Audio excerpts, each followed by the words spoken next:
If you want to check whether your iPhone 16, 16 Pro, Pro Max, or the Plus is original or fake, so in this video I will answer this question. Now to check if your iPhone is original or fake, just go to Settings, and in Settings just tap on General. Under the General Settings, just tap on About, and over here just tap and hold on the serial number, and tap on Copy.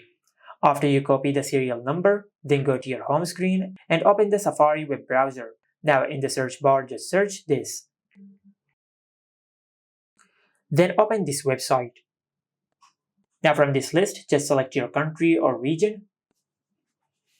After you select your region, then in this section, just paste the serial number which we have copied earlier.